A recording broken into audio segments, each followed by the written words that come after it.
एक व्यापारी का दो पुत्र था। एक का नाम धर्म बुद्ध और दूसरे का नाम दुष्ट बुद्ध।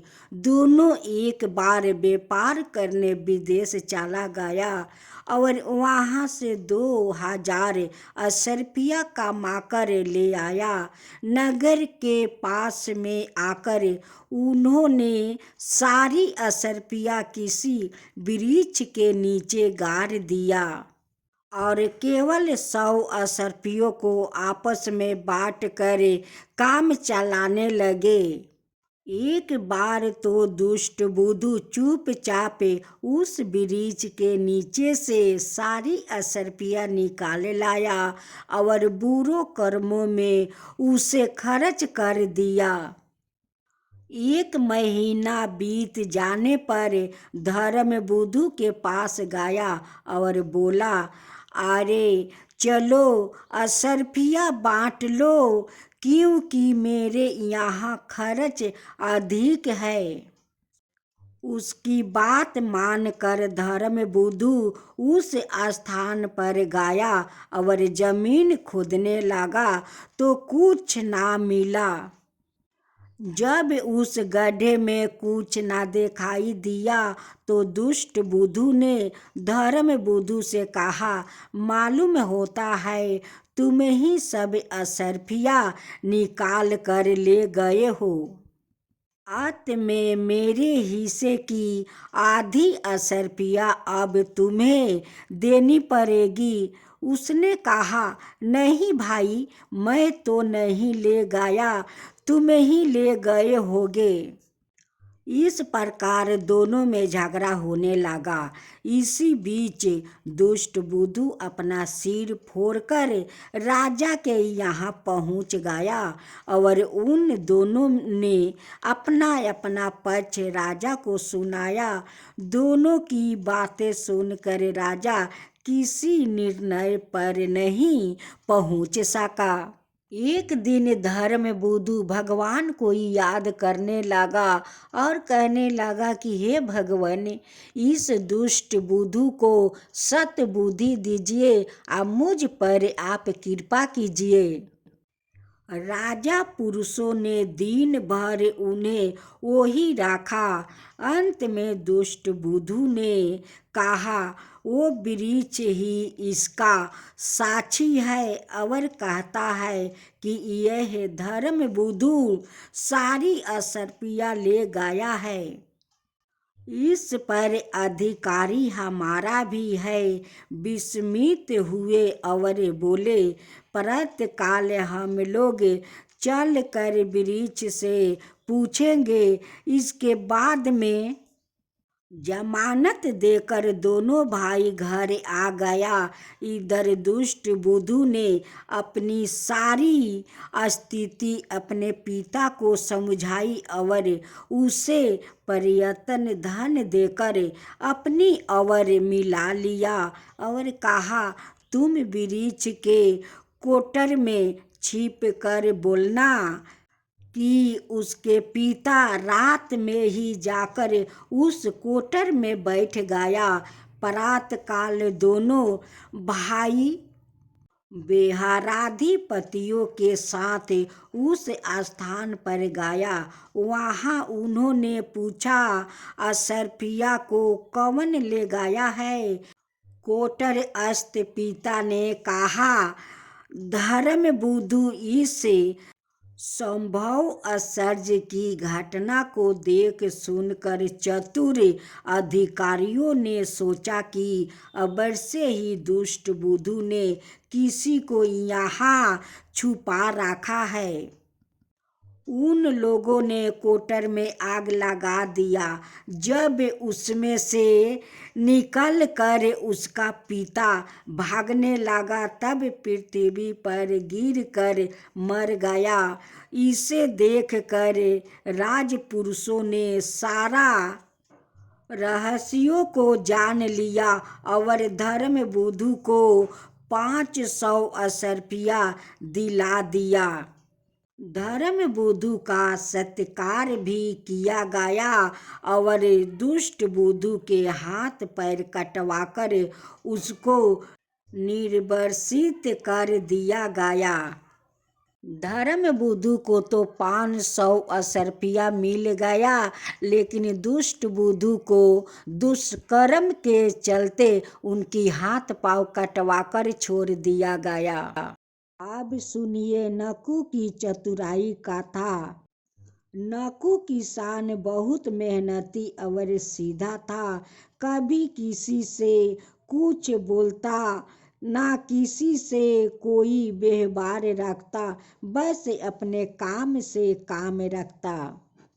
उसने नए बैलों की जोड़ी खरीदा।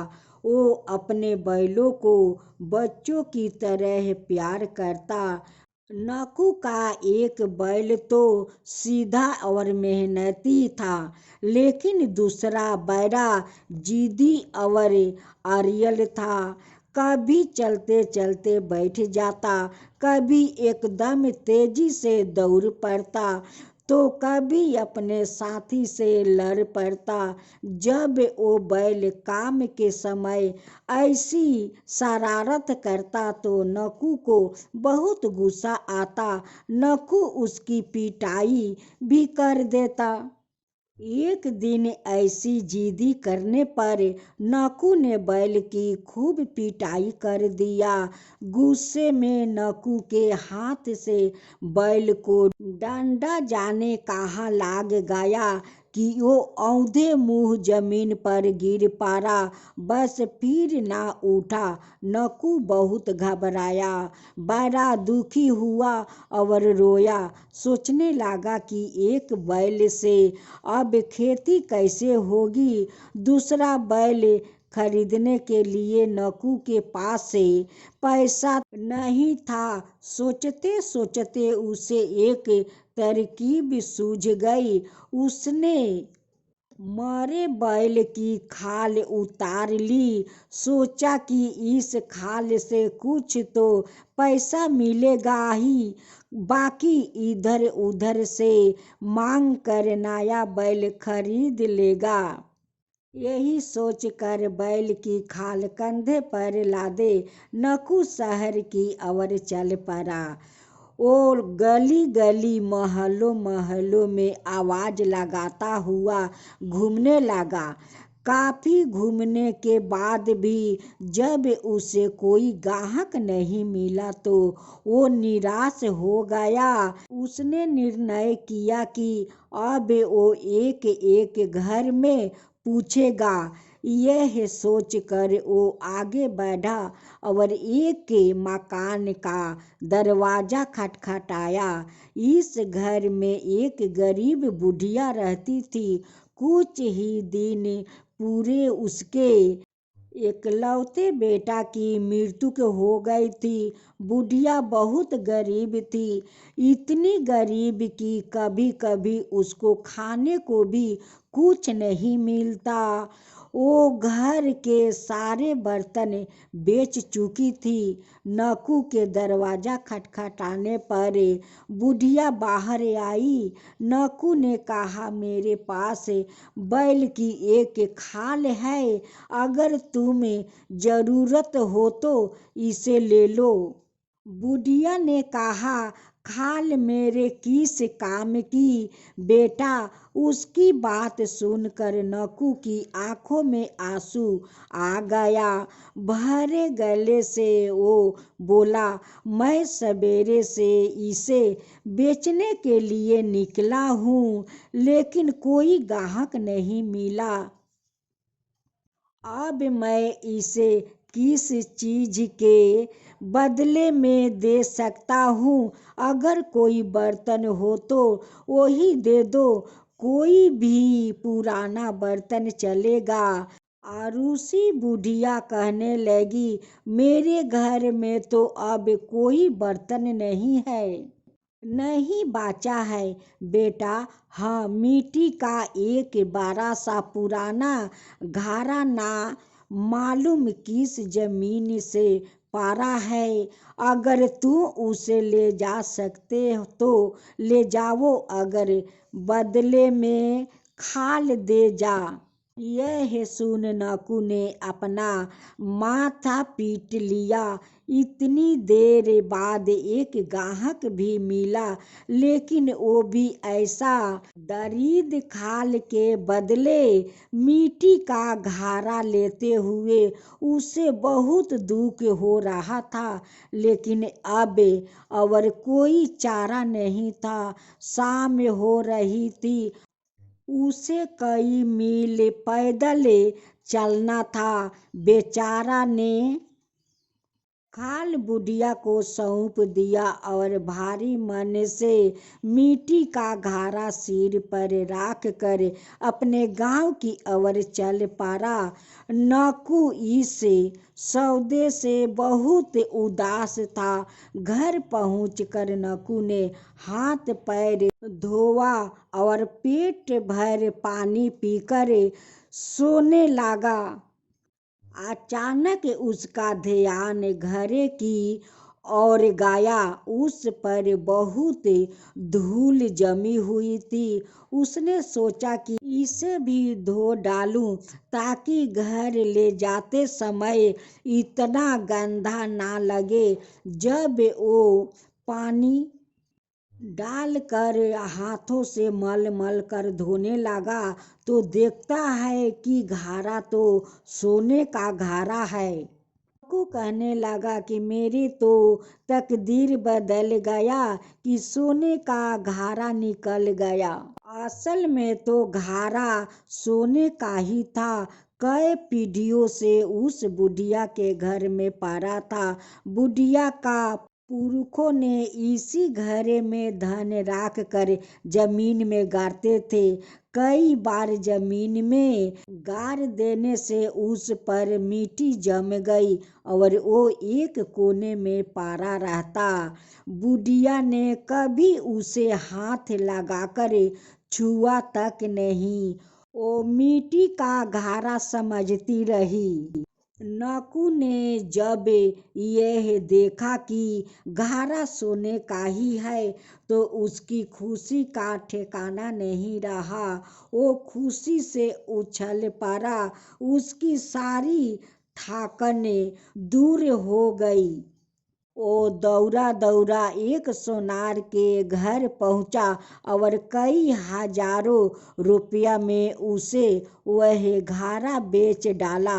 अब नकू हजारों रुपया का मालिक था। वो खुशी खुशी घर लौटा तो लोगों ने उसके ठाठ बाट देखा तो तंग रह गया। सब उसे घेर कर खड़े हो गए। पूछने लगे, नकू भैया इतना पैसा कहाँ से ले आया है, हमें भी बताओ जरा। नकू ने उन्हें बताया कि किस तरह जब उसका बैल मर गया तो उसने उसकी खाल निकाल ली और उसे एक बुढ़िया के हाथ एक सोने के घड़े के बदले में बेच दिया। फिर सोनार से सोने के घड़े के बदले उसे हजारों रुपया दिया। यह कहानी सुनकर लोगों के मुंह में पानी आ गया। सभी वैसा ही करने के लिए तैयार हो गया। कुछ देर बाद सचमुच उन सभी लोगों ने अपने अपने बैल मार डाले और रातों रात उनकी खाल उतार लिया। सुबह होते ही सब उस बुढ़िया के पास दौड़े दौड़े गए। बुढ़िया के दरवाजे पर खालों का ढेर लग गया। अब हैरान होने की बारी बुढ़िया की थी। वो हताश होकर बोली, आखिर तुम लोग क्यों मुझे गरीब का मजाक बना रहे हो। मेरे पास तो एक समय खाने तक कोई पैसा नहीं बचा है। सोने के घड़ा मैं कहाँ से लाऊंगी। मैंने तो मिट्टी का घड़ा उसे दे दिया था। उसने तुम लोगों को बहका दिया है, जाओ उसी से कुछ पूछो और मुझ पर तरस खाओ। बुढ़िया की बात सुनकर लोग अपना सा मुंह बना लिया और लौट आया। उन लोग नकू पर बेहद गुस्सा आ रहा था। उसने उनका बहुत नुकसान करवाया था। वो उसने बदला लेने के तारकीबे सोचने लगे। किसी ने सलाह दी कि नकू का धन लूट कर अपने नुकसान की भरपाई करना है और करना भी चाहिए। इस धोखेबाजी का बदला उसके मकान को नष्ट करके ही निकालना चाहिए। रातों रात उन लोगों ने मिलकर नकू के घर पर हमला कर दिया। उन्होंने उसका सारा धन लूट लिया और उसके घर में आग लगा दिया। नकू का घर जलकर राख हो गया। गांव वालों के इन बर्ताव से नकू बेहद दुखी हुआ। वो सोचने लगा कि अब इस गांव में इसके लिए कोई जगह नहीं है। सुबह होते ही उसने एक बैलगाड़ी ली और उसमें जले हुए मकान की राख भर ली। फिर उसने राख पर चादर फैला दिया ताकि किसी को मालूम ना हो सके कि उसमें क्या भरा है। वो गांव छोड़कर चल पड़ा। वहाँ चुपचाप चला जा रहा था। उसे खुद ही पता नहीं था कि अब उसे कहाँ जाना है। बस यही कहीं दूर निकल जाना चाहता था। रास्ते में नकू को एक राजकुमार मिला। राजकुमार शिकार खेलकर लौट रहा था। वो रास्ते भूल गया था। इधर उधर भटकने के कारण थक गया था।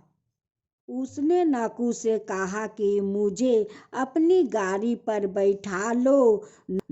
नकू को जब यह पता चला कि वो एक राजकुमार है तो उसे एक तरकीब सूझ गई। वो उसे अपनी गाड़ी पर बैठाने के लिए तैयार हो गया। जब राजकुमार गाड़ी पर चढ़ने लगा तो नकू बोला, लेकिन मैं एक बात साफ कह देना चाहता हूँ, बैठने में मुझे कोई एतराज नहीं है, लेकिन मेरी गाड़ी में रुपये भरे हुए हैं। अगर तुमने रास्ते में कहीं छींक मार दिया तो यह सब राख का ढेर बन जाएंगे। राजकुमार ने उसे विश्वास दिलाया कि वो छींकेगा नहीं। अगर यदि भूल से छींक भी दिया और हानि हो जाए तो वो उसकी भरपाई कर देगा। नकू ने खुशी खुशी राजकुमार को अपनी बैलगाड़ी पर बैठा लिया। कुछ देर तो राजकुमार चुपचाप बैठा रहा, लेकिन फिर एक एक उसे बहुत जोर से छींक आ गई। अपने आप को रोक नहीं सका। उसका छींकना था कि नकू ने चिल्लाना शुरू कर दिया, हे राम, अब क्या होगा? मैं तो लूट गया। हाय राम, मेरा सारा धन राख का ढेर बन गया। मैंने तुम्हारा साथ भलाई की और तुमने मुझे बर्बाद कर दिया। राजकुमार की समझ में कुछ ना आया, लेकिन जब उसने चादर उठा कर देखा तो वो घबरा गया। चुपचाप वो राख का ढेर पड़ा था। उसे बहुत दुख हुआ। उसने नकू की इस हानि के लिए अपने को दोषी माना और अपने वचन के अनुसार ओ नकू को अपने महल में ले गया। उसने उसी की गाड़ी से राख निकाल कर उसी जगह रुपया भर दिया। मन ही मन नकू खुशी होने लगा कि अब तो मैं धनी बन गया, मेरा भाग बदल गया। गांव वालों मुझे गांव से निकाल दिया, मेरे घर द्वार जला दिया। अब तो मैं बहुत धनी हो गया, मुझे तो खजाना मिल गया।